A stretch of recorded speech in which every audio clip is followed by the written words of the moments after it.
We've got a huge pipeline of wind, solar, and significant pipeline and batteries in each of the states, Queensland, Victoria, and New South Wales. That's very good news. It does actually really mean that investors are keen on getting the right capital investment done here in Australia, which is what's needed, private capital. I think one of the key barriers on the large scale side to be able to bring those projects online is transmission. We need new grid in new areas to be able to connect the new wind projects, to connect the solar projects.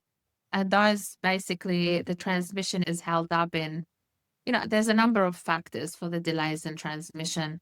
Now we're talking about two-way flow of energy. Consumers having solar, having battery, excess energy goes back into the grid.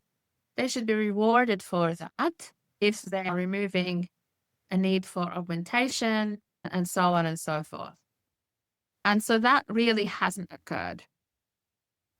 We've seen piecemeal changes over the years, band-aids, if you like, but fundamentally, we still have a capex bias when it comes to how networks recover their costs. Because at the moment, which we can talk a little bit about, the current cost recovery mechanism for electricity distribution networks here in Australia right now means they are incentivized to spend on poles and wires.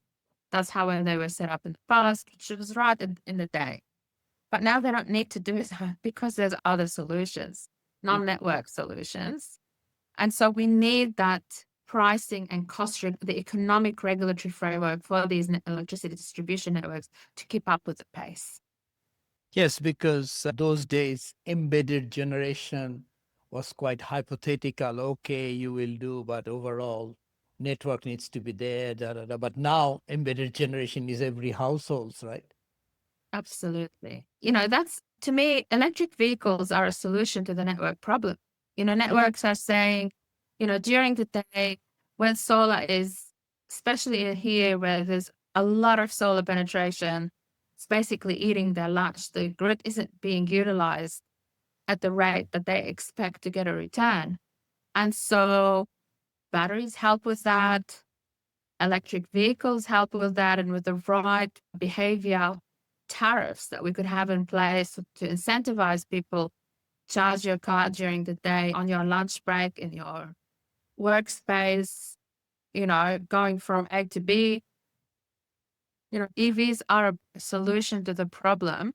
But unfortunately, the conversation and the debate that we've had here in Australia, it's been positioned that EVs are a problem, but they're not.